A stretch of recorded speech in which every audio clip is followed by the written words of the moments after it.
Hello, this is Louise. In life, controlling our words and thoughts plays a crucial role, directly impacting the quality of our lives.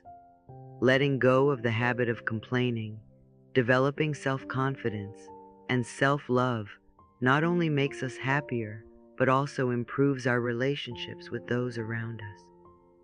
Changing the way we speak and think has shown significant effectiveness in enhancing our life quality.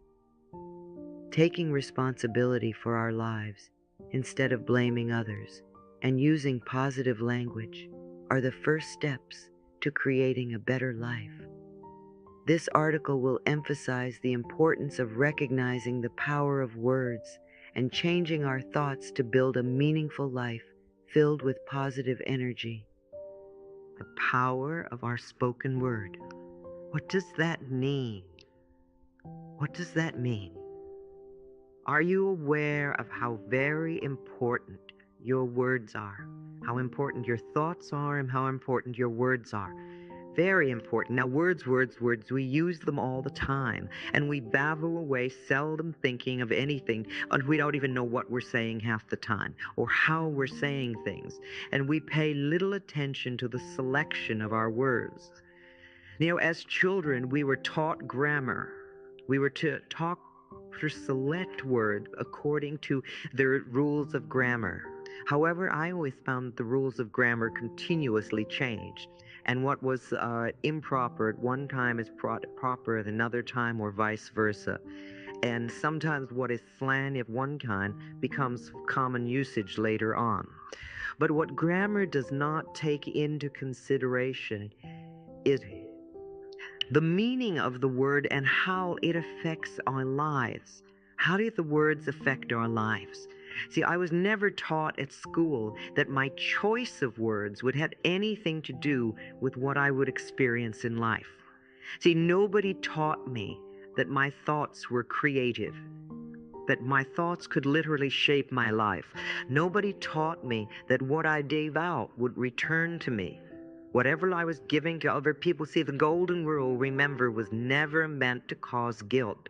It was to show us a very basic law of life. What you give out comes back to you. Nobody ever taught me that I was worth loving.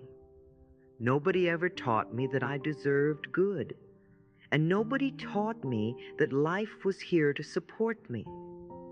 Now, as a child, I remember we would often call each other cruel and hurtful names and try to belittle each other. But why wouldn't we? Look at where we learned them. Look where we learned such behavior. Many of us were told repeatedly by our parents that we were stupid and dumb and ugly, a nuisance, not good enough. Sometimes we were told they wished that we had never been born, etc. And we cringed when we heard these words, but we didn't realize how deep-seated that pain was become. Nor did we realize that we were good children, and being good children, we too would pick up the same habit of calling ourselves the same things and treating ourselves in the same way. Too often we have accepted early messages of don't exist, or conditional don't exist. Sometimes like, eat your spinach, clean your room, or make your bed, and then we'll love you. And you get the idea that you're acceptable if you do certain things, but that acceptance is always according to something else and has nothing to do with deep inner self-worth. You get the idea that you can exist only if you do these things, and you don't have permission to exist otherwise. These early messages contribute to our self-talk, the way we talk to ourselves. And the way we talk to ourselves is really important because it becomes the basis of our spoken word. It sets up the mental atmosphere that we operate in, and it attracts to us experiences. If we belittle ourselves, life is going to mean very little to us. And if we love and appreciate ourselves, then life can be a wonderful, wonderful present. It's really up to us. If our life is unhappy or we're unfulfilled, it's very easy to just blame our parents. or Vanny, the famous then, and say it's all their fault. But if we do that, we stay stuck in our problems. These words will not bring us freedom. If we do that, how are we going to find our power? Remember, our power is in our words. Our power comes from taking responsibility for our lives. I know it sounds scary to be responsible for our life, but you know we really are, whether we accept that or not, because the thoughts we think and the words we speak are constantly creating our future. Our beliefs shape our life. So we need to take responsibility for our lives in the here and now. And if you really want to be responsible for your life, then you've got to be responsible for your mouth. The things we say are extensions of our thoughts. Now, what is the first thing that you say to yourself in the morning when you wake up? And the second thing and the third thing? Most people say more or less the same thing all the time in the morning. How does that start your day? Is that a positive way to start your day, or is it grumbling and complaining? Because if you grumble and complain and moan, then that's the sort of day you're going to have. You're setting yourself up for it. What's the last thought you think at night before you go to bed? See, you're shaping your future. And are they power thoughts or are they poverty thoughts? Remember, poverty is not just the lack of money. It can be the lack of anything in your life, any part of your life that is not flowing freely. So your normal way of thinking, are you really into poverty thoughts or are you into power thoughts? I remember when I first heard that I could change my life if I was willing to change my thinking. And that was quite a revolutionary idea. This is in New York City when I first discovered the Church of Religious Science of Mind. They were the very first people that told me about it. Even though I didn't understand what they meant, it sort of rang a bell. It touched what I call the inner ding within me. You know that place of intuition? I've learned to follow that. Because when that ding goes yes, even if it sounds very crazy, I know that it's right for me. So this idea was right for me. It struck accordingly. Something said, yes, they're right. And then I began the adventure of learning how to change my thinking. You know, you get the idea and you say yes, and then you get to go through the hows. Well, I read a lot of books, I took a lot of classes, and I explored everything I could. And I really delved into science of mind at the time, because that was the avenue that was open for me, and I found it really wonderful. And at first it was sort of easy, you know, and I grasped a few concepts, and I started to think and talk a little bit differently. And I no longer was complaining quite so much. I was a great complainer, and I was great into self-pity in those days. That was one of my things that I just loved. But I didn't know that all it was doing was creating more experiences for me to pity myself over. But that I didn't know in those days. Remember, no matter where you are in life, no matter what you've contributed to creating, no matter what's happening, you're always doing the best you can with the understanding and awareness and knowledge that you have. And when you know more, you'll do it differently. So never, ever, please berate yourself for where you were, or even where you are. You know, say to yourself, you're doing the best you can, but you know, we're in a pickle now and we want to get out of it, so let's find out what's the best way to do it. Because if all you do is tell yourself that you're stupid, then you stay stuck. You need loving support if you want to make changes. I started to watch some of what I said. And I became aware of my self-criticism, and I tried to stop it. Then I began to babble affirmations without quite knowing what they meant. And a few small changes began to take place, and I started to do with the easy ones. Of course, I got the green lights in the parking places, and boy, did I think I was top stuff.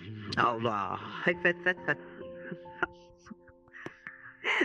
I thought I knew it all, and I very soon began very cocky and arrogant and dogmatic in my beliefs.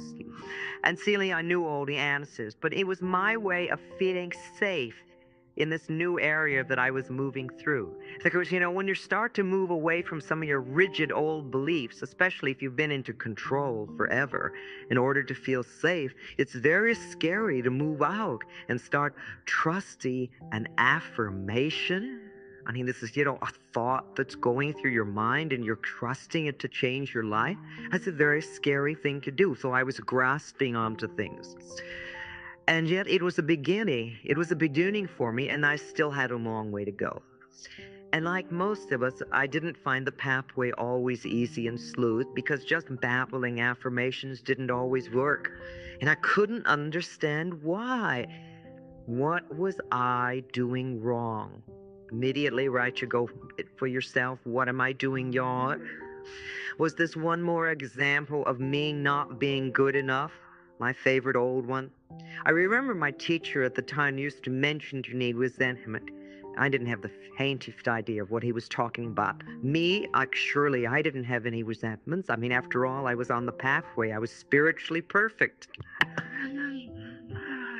How little I can think of myself then. But I continued with my life, and I continued doing the best thing I could. Then I studied metaphysics and spirituality and myself as much as I could. I grasped what I could, and sometimes I applied it. We know a lot of things that we grasp, but we don't always practice. We don't always use them. And at that point, I'd been into it for 2 or 3 years. Time goes by very quickly. I was beginning to teach it. I had become a practitioner with science of mind.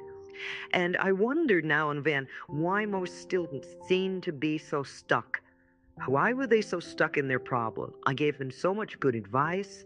Why weren't they using it and getting well? Why weren't they living it?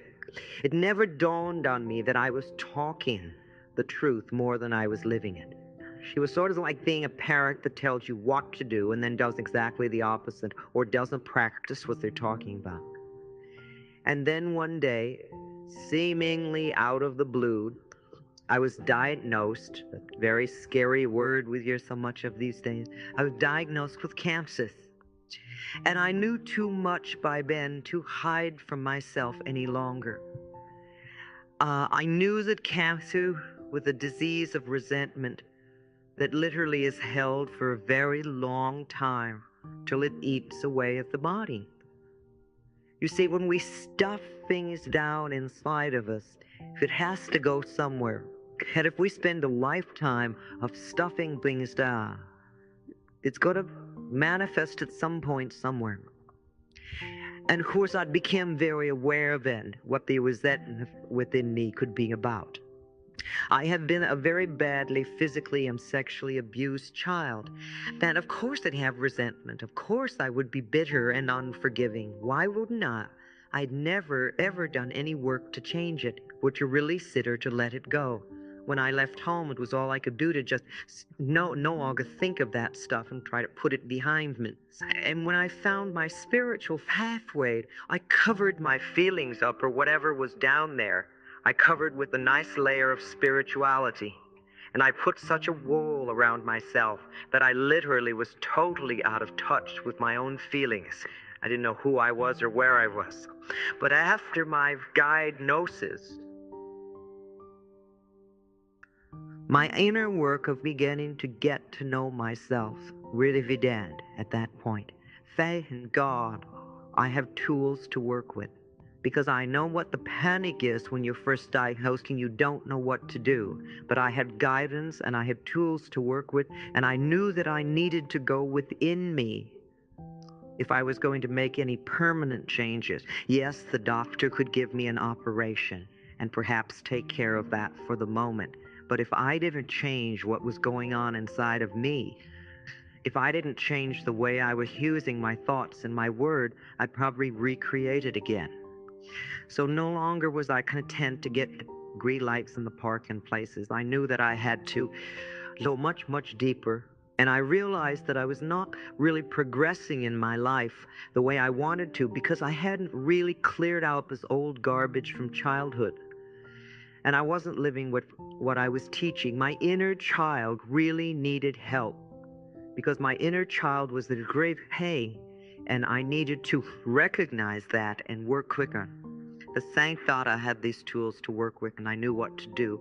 And I began a program of self-healing in earnest.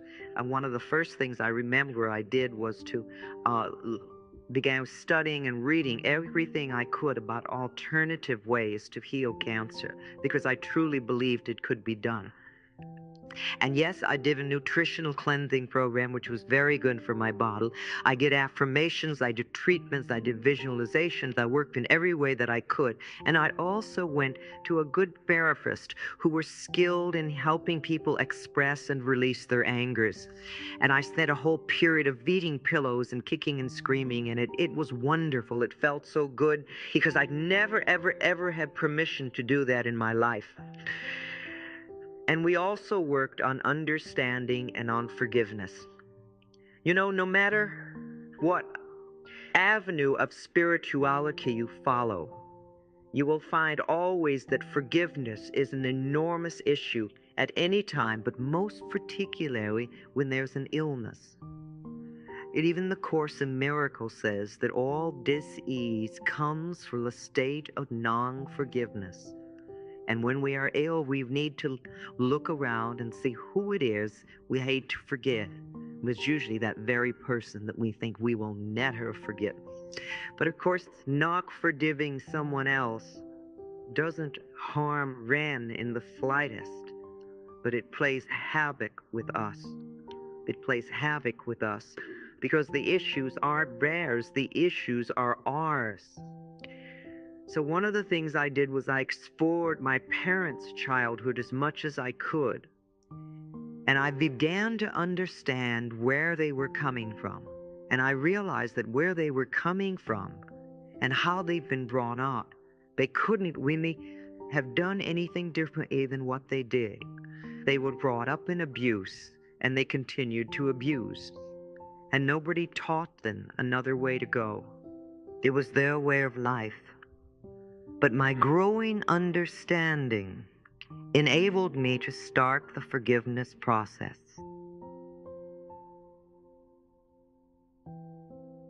You know, if you're walking down the street and somebody bumps into you and you whip around, you're very angry, how dare they do that? And then you see that the person is blind. The understanding that you have instantly dissolves that anger. And I think that when we can really begin to understand the childhood of the people who have done us wrong, it enables us to go almost beyond forgiveness and into understanding so that we can open the doors to our own heart. You see, people who have problems loving themselves are always people who are not willing to forgive because non-forgiveness shuts that door. And when you forgive and when you let go, not only does a huge weight drop off your shoulders, but the doorway to your own self-love opens up. You know, people will think, oh, such a load has dropped off. Well, of course, because you've been carrying this burden forever. Now, I'm not saying that we're condoning poor behavior, because we're not. We don't want to be in bondage ourselves for something that perhaps happened a long, long time ago. As my forgiveness of them grew, so did my willingness to forgive myself. Forgiveness of ourselves is enormously important. See, many of us grow up and we begin hating our inner child for having had those experiences. And we do the same things to our inner child that they did to us. We just continue it. And that's very sad because when we were children and other people may have been mistreating us, we didn't have options. But when we grow up and we are mistreating our own inner child, that's very sad and very, very tragic. And as I forgave myself, I began to trust myself to take care of me. When we don't trust life, or when we don't trust other people, it's really because we don't trust ourselves. We don't trust ourselves to take care of ourselves in a situation. So we say, I'll never fall in love again because I don't want to get hurt, or I will never let this happen. But what we're really saying is, I don't trust you enough to take good care of me. So I'm going to stay away from everything. But I began to trust myself enough to take care of me. And I find it easier and easier to love myself. And my body was healing. And most of all, my heart was healing. Most of all, my heart was healing. You know, as Dr. Harrison says in that wonderful book, Love Your Disease, forgiveness of both the self and the past, or dropping the past, which is what you're doing, cures more illness than antibiotics ever will. And he also says it takes a lot to stop children from loving their parents. But when they do, it takes even more for them to forgive. And therapy usually revolves around the willingness to forgive. When we won't forgive and we won't let go, what we're really doing is binding ourselves to the past. And when you're stuck in the past, you cannot live in present time. And if you cannot live in present time, how are you going to create a glorious future? Because this stuff from the past just vasses over and create more future stuff. Dr. Harrison with Love Your Disease and Bernie Siegel with Love Medicine and Miracles are both marvelous people. I quote them a lot because they're medical doctors who are into the spiritual way of looking at life and truly understand the connection of body, mind, and spirit. And it's interesting, more and more physicians today are becoming open to the body-mind connection. Some of them are adding the body-mind-spirit connection. Not so many of them are vocal or will write books. But when they do, it's great because often people will not listen to a crazy lady like me. They think I'm just off, which is all right. But then I will recommend either Dr. Harrison or Bertie Siegler because sometimes they'll listen to a medical doctor. I think it's wonderful the way things that are opening up so much right now. This consciousness raising movement is going all over the planet in every area of life, every area. You know, I heard something the other day. Robert Schuller from the UN gave a talk in Hollywood at the Directors Guild. And one of the things that he said was that peace is breaking out all over the planet. You know, we hear rulers all the cow.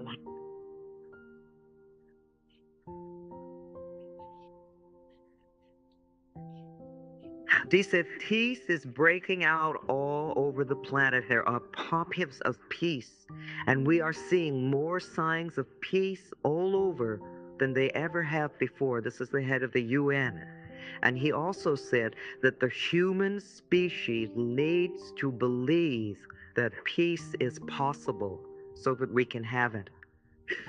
See, our consciousness is so important. The power of our minds and the power of our words is vitally important. And we can contribute to the demise of the planet, or we can contribute to the healing of the planet. And we seem to be in extraordinary camps at the moment. I mean, there's a lot of violence going, a lot of drug abuse, a lot of chaos, a lot of unemployment and poverty. And yet there's this incredible expanding of consciousness where people, many hundreds of thousands of people all over the planet are learning that they have the power to change their lives. And they're learning about what their minds can do. And it's wonderful. Somebody came up to me and was speaking to me just this evening about translating my book into Lebanese. Now, it's wonderful. Things are happening everywhere. Really, oh, it's just happening here. Oh, it's just happening in the church. It's not true. It's going all over the place. Therapy revolves around the willingness to forgive, the willingness to stop giving my power to them, and accepting my own power in the here and now, making my word important rather than their word. I'm the only person that can think in my mind, just like you're the only person that can think in your mind. And nobody can force us to think in a different way. We choose our thoughts. And these are the traces for our self-talk. But anyway, I gradually lived more of what I was teaching. And I really watched my words and my thoughts. And I constantly forgave myself for not being perfect. I allowed myself to be, rather than struggling to be super person so I could be acceptable for one day. And I began it for the first time to trust life and to see it as a friendly place. And I remember I lightened up and my humor became less biting and funnier.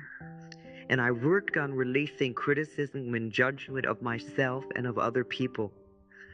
And I stopped telling disaster stories. I guess no one else here has ever done that. We're so quick to spread the bad news. It's just amazing. And I stopped reading the newspaper, and I stopped listening to the news, and I gave up the 11 o'clock news at night. I said, I will not take that into my dream state with me. And then I did a biggie. I decided to stop gossiping.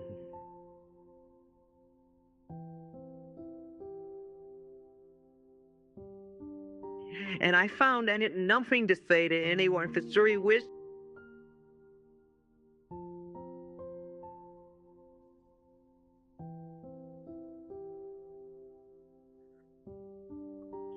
And so I learned there were other ways of talking. It wasn't an easy habit to break. But if I would be gossiping about other people, then people would be gossiping about me, wouldn't they? Remember, what we give out, we get back. And I also discovered mirror work, and I did daily sessions in front of the mirror. And the most difficult, of course, was to say to myself, I love you, I really love you, with a lot of tears and a lot of breathing to get through that one. But when I did, it was like a jump had taken place. But most of all, I was really consistent with what I did. I practiced all my waking hours. There are many, many people who will say a prayer in the morning or do an affirmation or treatment or meditate, and then they leave the house, they'll jump in the car and start screaming at people. 5 or 10 minutes or 20 minutes of the morning is wonderful and get better results if you can be consistent all day long.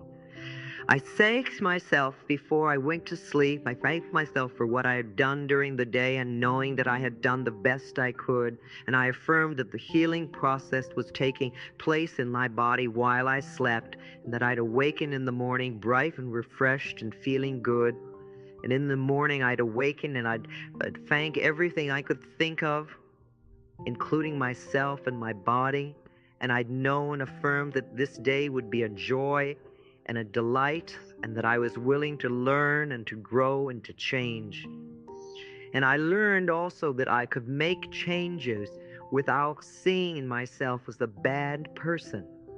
See, too many of us, we have to be wrong or bad in order to make a change. That's where we criticize ourselves so much. We think it's going to make a change, but it doesn't. When we can come from loving acceptance, then the changes come much easier.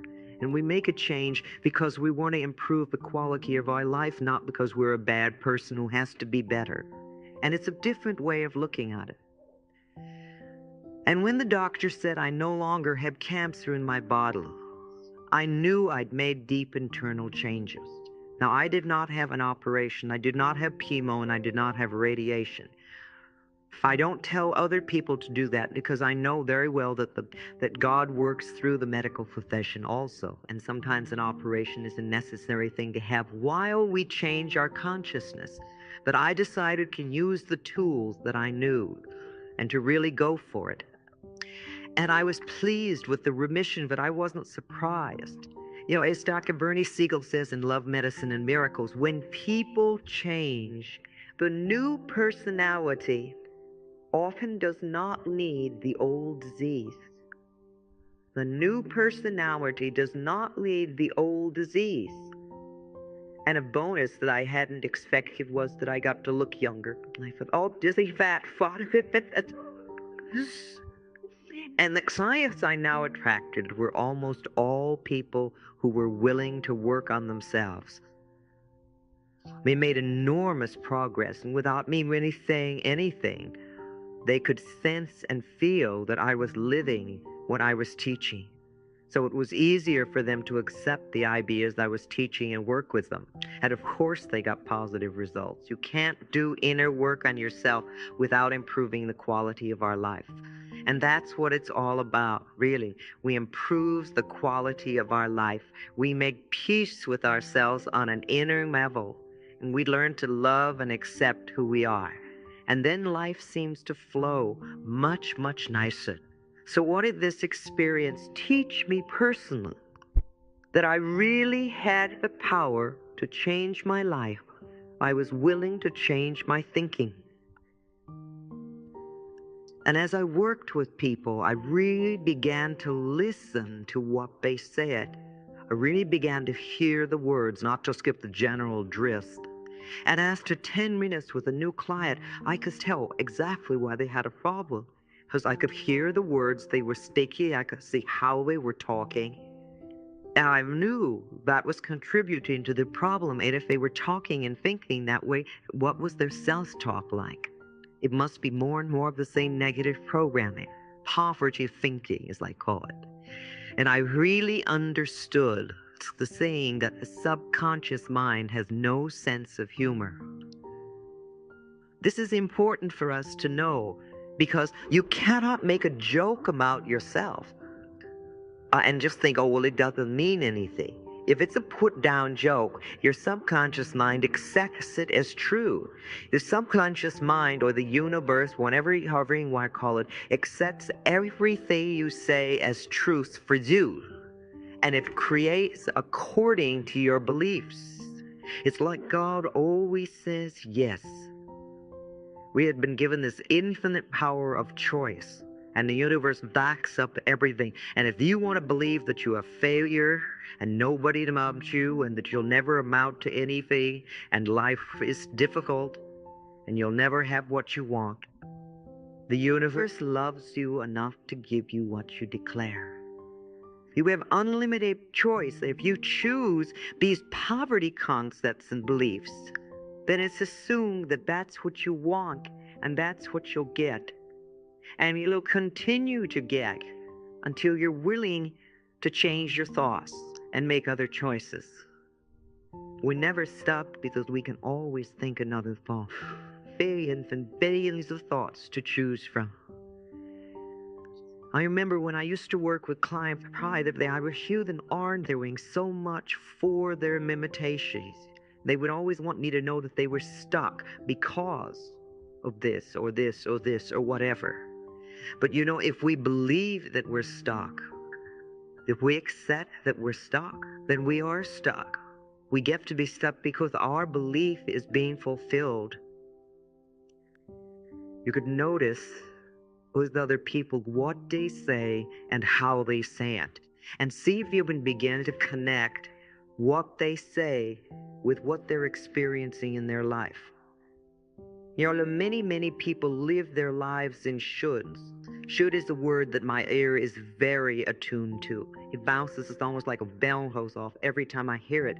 And often I will hear people that will use 12 shoulds in a paragraph.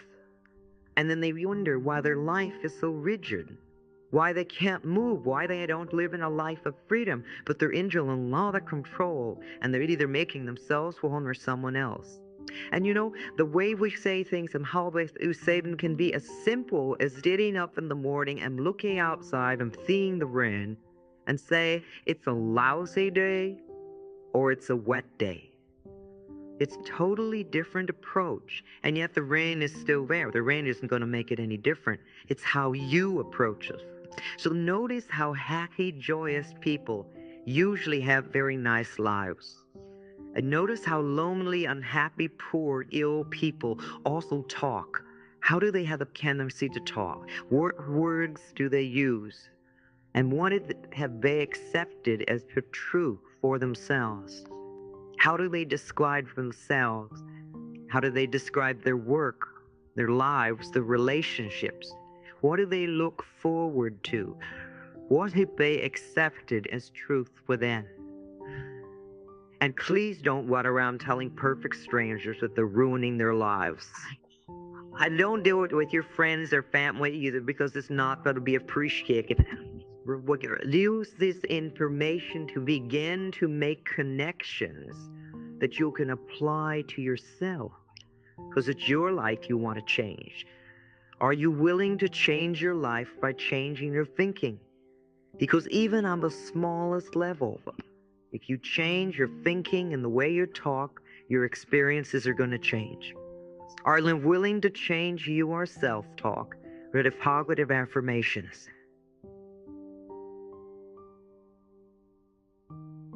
Learning to control our speech and thoughts, letting go of the habit of complaining, and developing self-confidence and self-love can significantly enhance our quality of life. By transforming the way we speak and think, we can create a more positive and fulfilling existence. It is crucial to emphasize the importance of taking responsibility for our lives instead of blaming others, and to use positive language to shape a better future. The power of words and the shift in our mindset are fundamental in making these changes.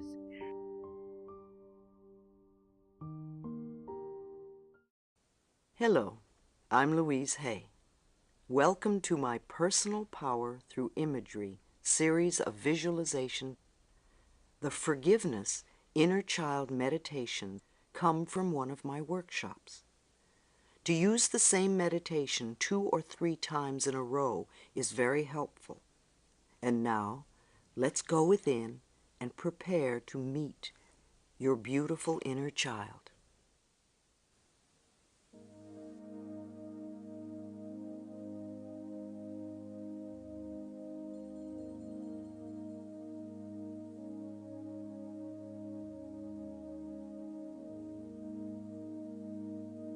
Take a nice deep breath and close your eyes.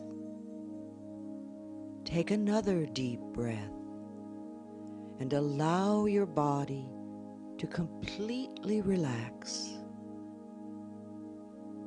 Let your attention move to your toes and allow them to go completely limp.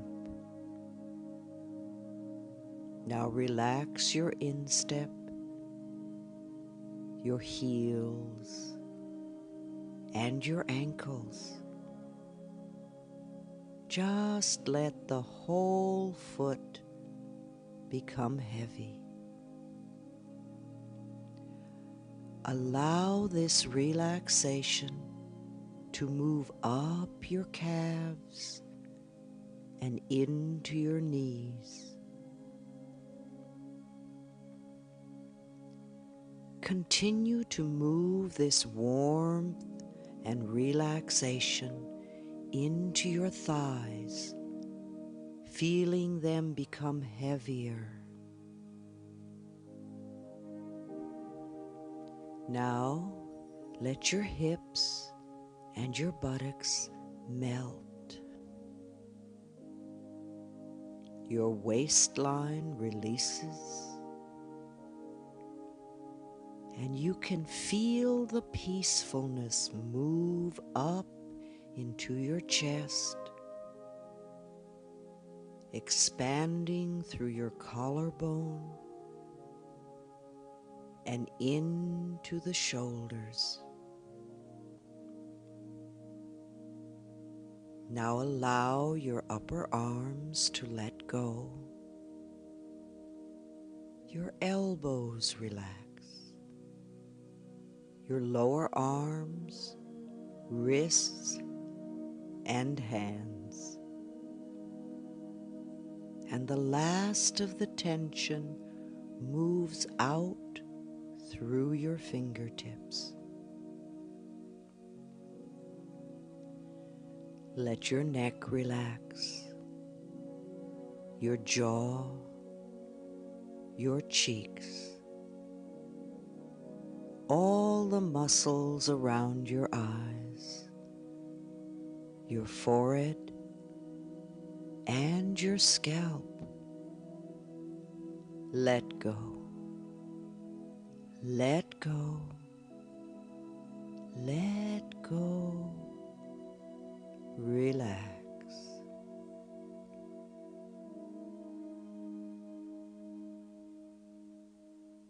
Many of us have an inner child who is lost and lonely and feels so rejected.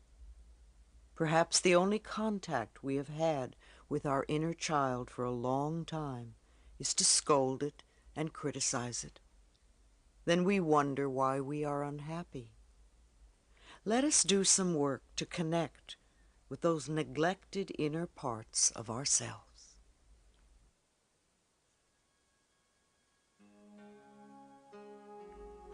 Go back with me in time. See yourself as a little child of 5. Hold out your arms and say to this child, I am your future, and I have come to love you. Embrace this child lovingly,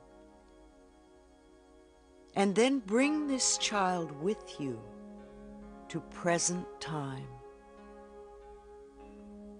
See the two of you standing in front of a mirror, looking at each other lovingly.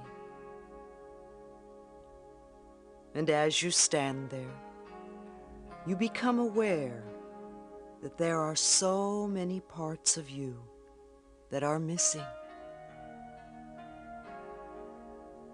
So once again, let us go back in time to the very moment you were born. You had just come out of the birth canal. It may have been a difficult trip. You feel the cold air and the bright lights, and someone may have just smacked you. You have arrived. You are here to live a whole lifetime.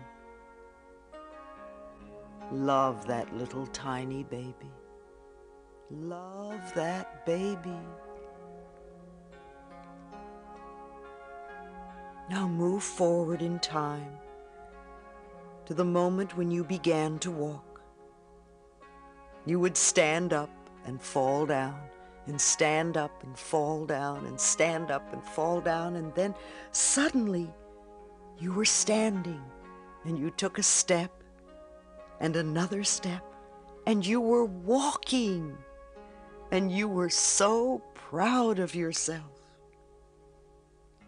Love that little child. Love that child. Then move forward in time to your first day at school. You didn't want to leave your mother, and you knew you had to go, and you didn't want to leave your mother. And you went. You took your first steps over the threshold. You were scared, but you did it. You were doing the very best you could. And love that child.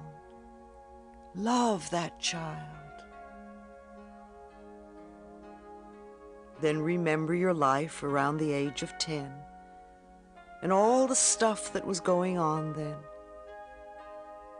It may have been wonderful. It may have been difficult.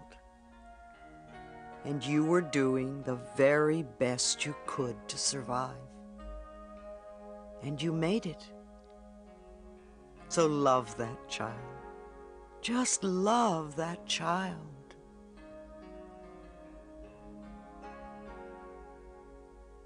Then go to the time you were just entering puberty and all that was going on.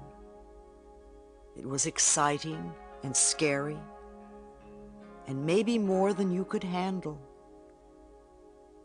But you got through it. You did the best you could, and you made it. So love that teenager. Love that teenager.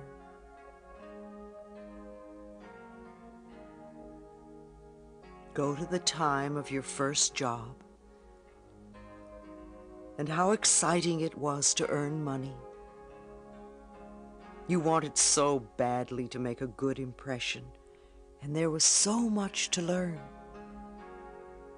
And you did the best you could. And love that person. Just love that person.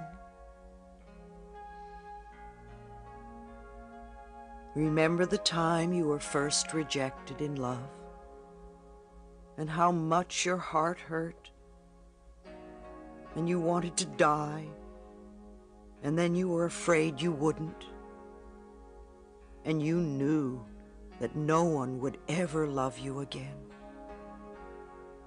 You were in such pain,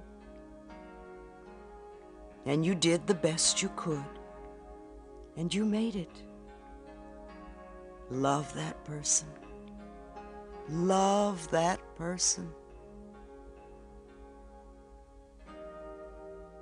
Then go to another milestone in your life. It may have been embarrassing, or painful, or wonderful.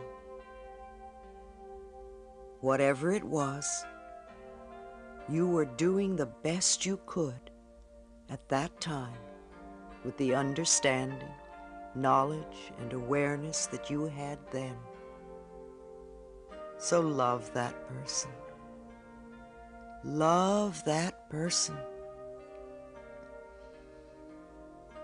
Now gather all the many parts of yourself and bring all of them forward in time to present time.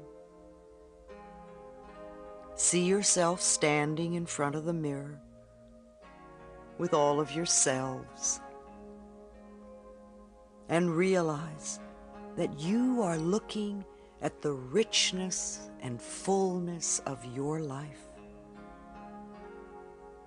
Of course, there were difficult times, and painful times, and embarrassing times, and times of confusion, and that's all right. It's part of life. Love all of yourself. Now all of you turn around, and as you look ahead, you see a person standing before you with arms outstretched, saying, "I am your future, and I have come to love you." When it feels right, come back to the room.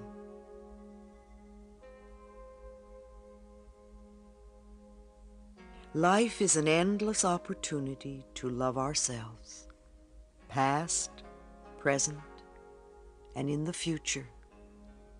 Loving and accepting every part of ourselves is healing.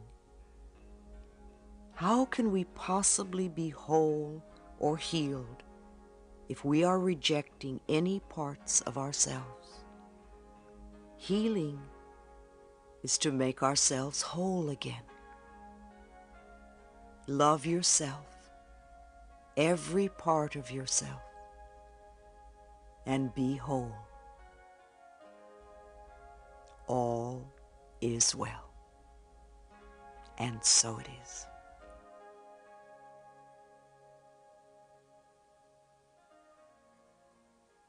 We hear over and over again how important it is to love ourselves. We are aware that love is the most powerful healing force there is. And yet, no matter how hard we try to love ourselves, many of us keep hitting a brick wall. Something is in the way. It seems impossible for us to break through. We begin to believe that we just can't love who we are, that there must be something wrong with us, or perhaps we are not worth loving. This frustration and anger at our own inability to do what we know is so important to us leads to depression. We feel hopeless. And yet there is an answer. There is something we can do to open the most stubborn doorway to love. We can forgive. Forgiveness opens the doorway to love, so that love may flow most abundantly in our life. I have noticed that when the door to love seems to be stuck, it is usually because there is someone or something that we are unwilling to forgive. Yes, it may be true that we have had a very unpleasant experience in our past. That is unfortunate. However, it is not unforgivable. Forgiveness is a gift to ourselves, for it sets us free. When we refuse to forgive, we sit in a prison of self-righteous resentment and stay stuck in the past. This hurts only ourselves. The other person may not even know we are in pain. I know that you can heal your heart now, and that you are worth loving. Here is something we can do to change things. Let's take a little journey to clean out the pockets of bitterness that may still reside in you. Close your eyes. And let's walk down into a valley. Going down is always symbolic of going into your subconscious mind to do clearing work. As you descend into this valley, you notice with delight how very beautiful it is. Lush and green, flowers everywhere, birds and butterflies, trees and a gentle stream. Find a comfortable place to sit on the bank of this stream. Settle down and just relax. It is so peaceful and safe here. It's a wonderful place for letting go, for forgiving. Ask yourself, what is the hardest thing to forgive? Remember the pain that incident caused you. Where are you carrying it in your body?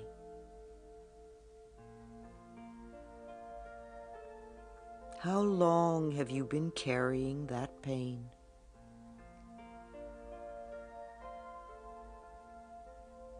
In this very safe place, allow yourself to take the pain out of your body and hold it in your hands.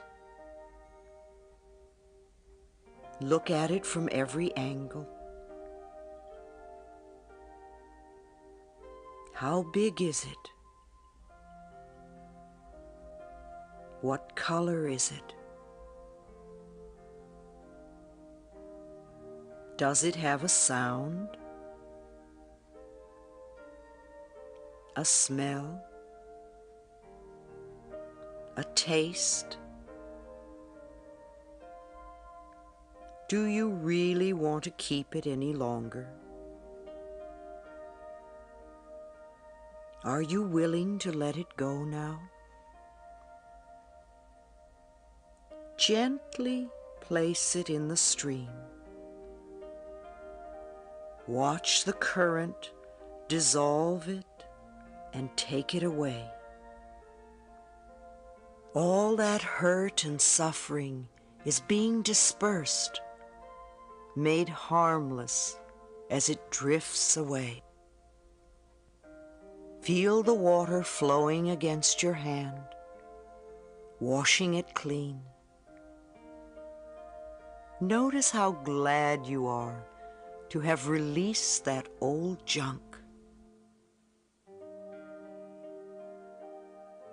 Now take another incident. Really relive it.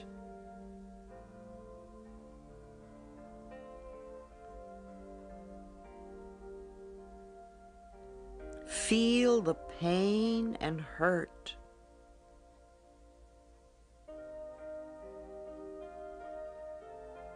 Take a breath and step back in your mind and look at the incident from the other person's point of view.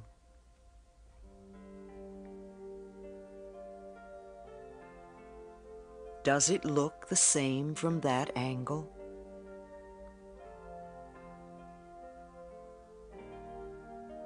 Now take another breath and look at the same situation from an observer's point of view. Someone who is watching both of you and is totally objective. Is that also another point of view?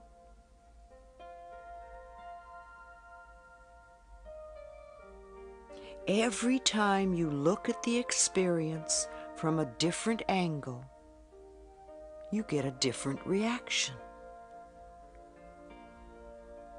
Who is right and who is wrong? Is anyone really right or wrong? Now take that whole incident involving the other party, you, the incident, and the observer, and let them all gently submerge into the stream, dissolving and disappearing. Let it go. Let it go until it is gone from sight and from your emotional grasp. Give yourself a moment of peace on the bank of the river. Lay back against the grass and breathe. Who is the hardest person to forgive? And why?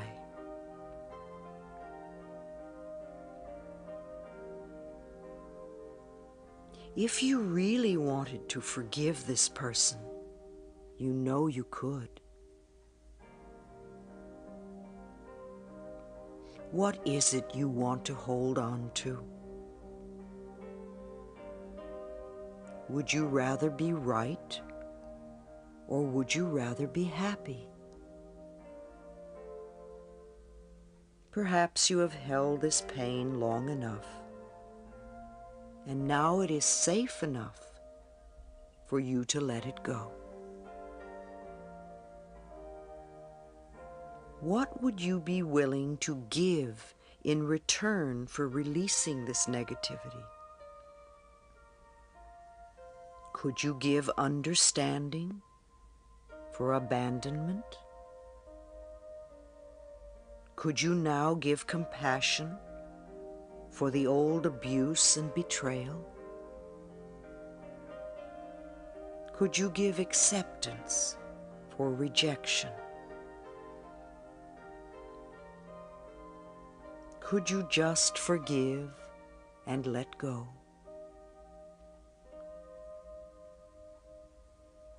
Are you willing to change your old beliefs of I am worth abusing to I am worth cherishing?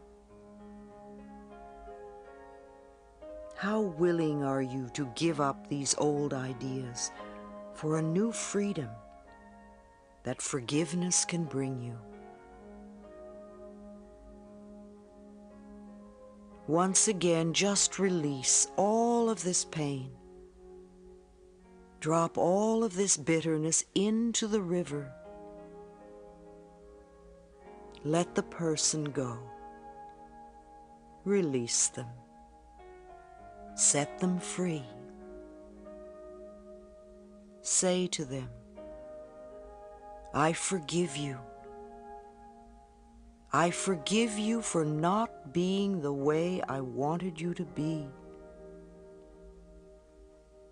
I forgive you and I set you free. Let the whole experience go. Wash yourself free of every vestige of the past. See blocks and barriers drifting down the stream. Watch them go. They have no part of you anymore. You are cleansed and you are free. Now go through your mind and find any other places where unforgiveness resides. Take each incident or person and hold them in your hands and look at them and decide if you are willing to be totally free now.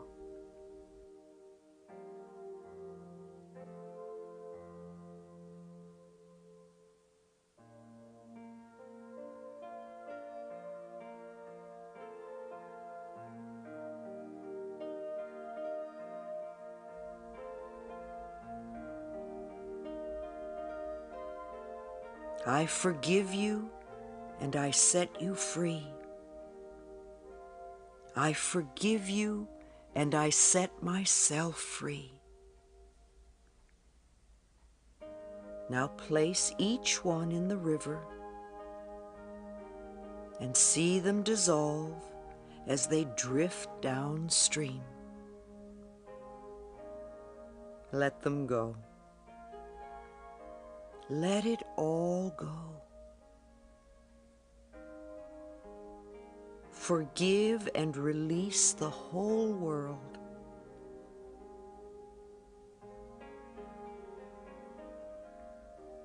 Now step into the stream yourself. Let yourself be totally immersed for an instant. Then stand up in the water and declare for yourself, I am forgiven. I am forgiven and I am free. Your mind, your heart, your whole body is being cleansed of all negative debris. The weight has been taken away. You can see it floating downstream,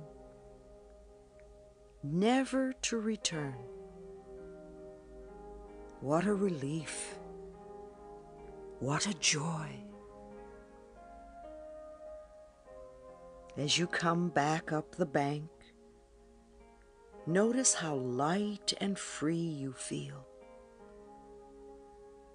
The sunshine looks brighter and dries you instantly. The colors and the sounds are more vivid. The world is more beautiful, and you know you are entitled to miracles. What miracle would you like now?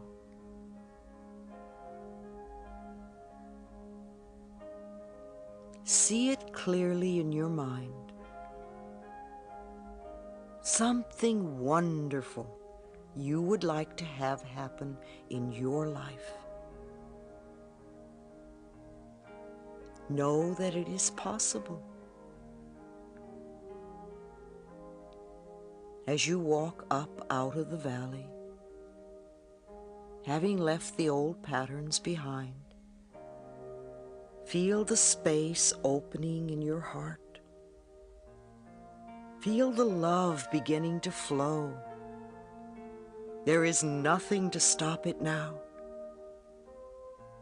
You feel so peaceful, so relaxed, so alive, so willing to love, so very free. You have forgiven. You have been forgiven. Life looks good, and you know that all is well in your world. And so it is.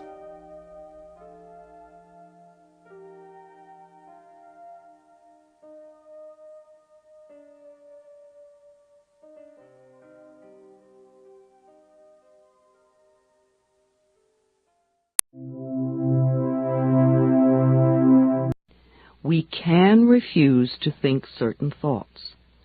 Look how often you have refused to think a positive thought about yourself. Well, you can also refuse to think a negative thought about yourself, too. It seems to me that everyone on this planet that I know or have worked with is suffering from self-hatred and guilt to one degree or another. The more self-hatred and guilt we have, the less our life works. We find we have an inability to speak up for ourselves, and we are always trying to please others. Or we may be angry and explosive all the time. The less self-hatred and guilt we have, the better our lives work on all levels. This includes the health of the body, too. It has been my experience that the very bottom line for everyone I have worked with is always, I'm not good enough. And we often add to this, I don't do enough, or I don't deserve. Does this sound like you? Always saying or implying or feeling that you are not good enough? But for whom? And according to whose standards? Now, if these negative beliefs are very strong in you, then how can you possibly create a loving, joyous, prosperous, healthy life? Somehow your subconscious beliefs would always be contradicting these objectives and making sure you do not obtain your goals. I find that resentment, criticism, guilt, and fear cause more problems in our bodies and in our experiences than anything else. These feelings come from blaming others and not taking responsibility for our own lives. You see, if we are all 100% responsible for everything in our lives, then there is no one to blame. Whatever is happening out there is only a mirror of our own inner thinking. I am not condoning other people's poor behavior, but we must realize it is our beliefs that attract to us people that will treat us that way. If you find yourself saying, everyone always does such and such to me, criticizes me, ignores me, takes advantage of me, or abuses me, then this is your pattern. There is some thought in you that attracts this behavior. On some internal level, you believe you deserve to be treated this way. Or you treat other people this way, and it is just coming back to you. Whatever we give out, mental, physical, or verbal, will come back to us. When we no longer think or behave this way, the other people will change their behavior, or they will go and do that to someone else who believes they deserve it. You will no longer be attracting the experiences you say you do not want. Whether we want to change a life experience or a physical problem, the place to begin is to say so. Literally say, I am willing to release the pattern within me that is creating this experience or this condition. You can say this to yourself over and over every time you think of your illness. Say this with me now. I am willing to release the pattern in me that has created this condition.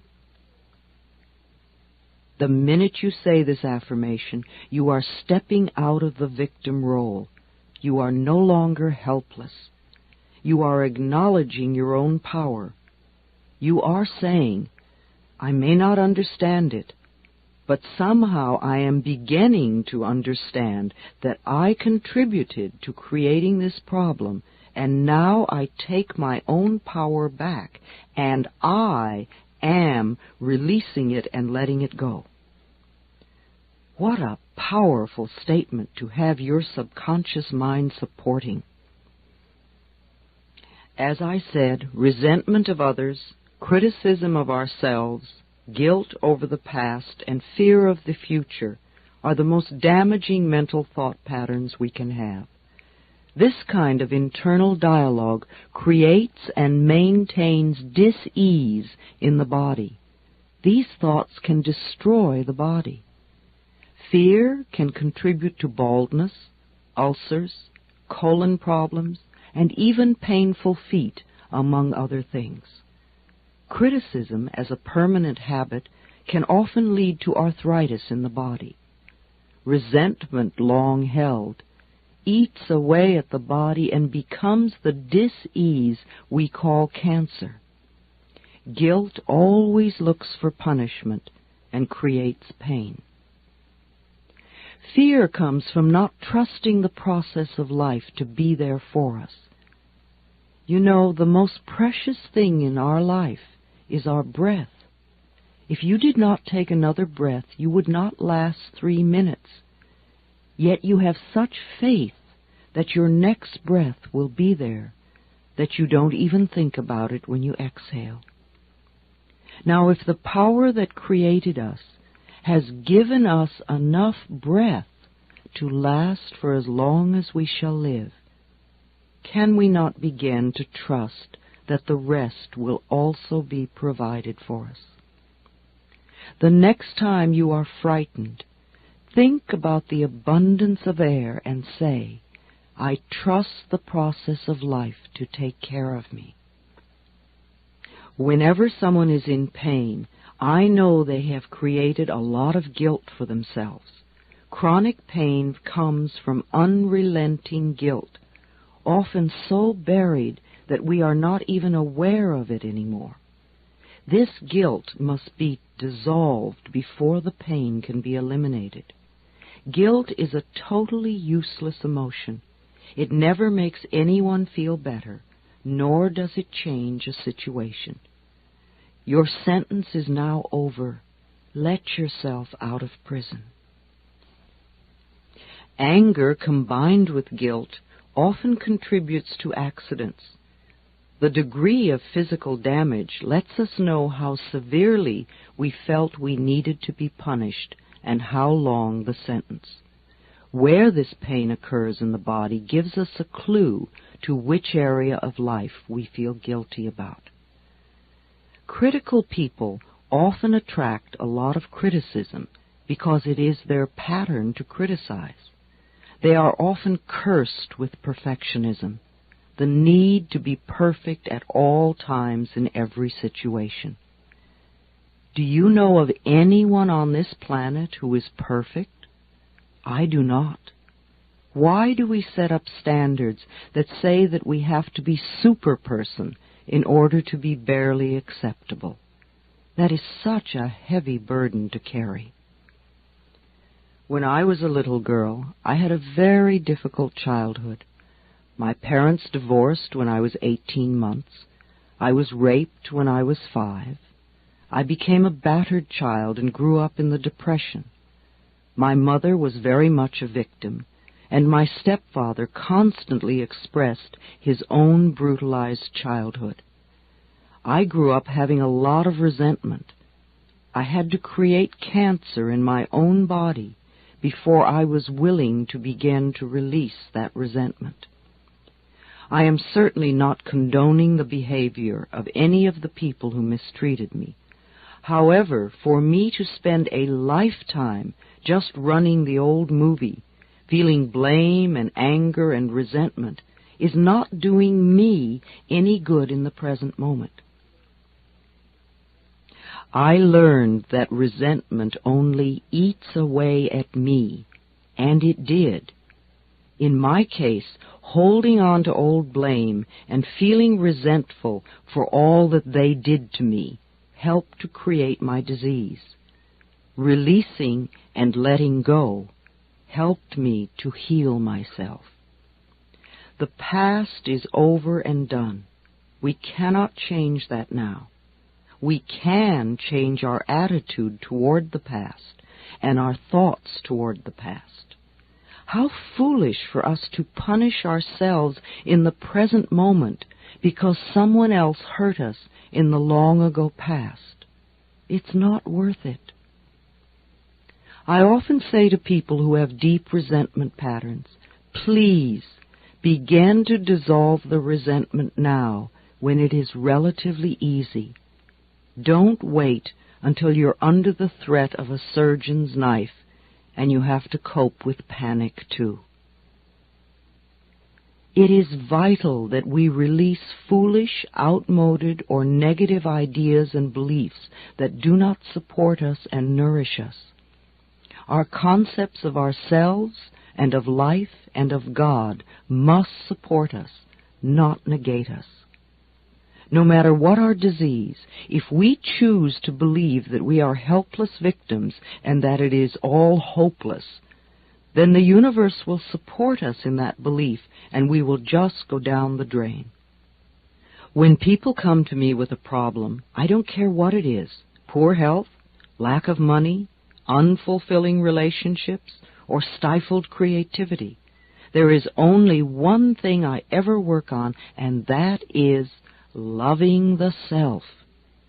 I find that when we really love and accept and approve of ourselves exactly as we are, then everything in life flows.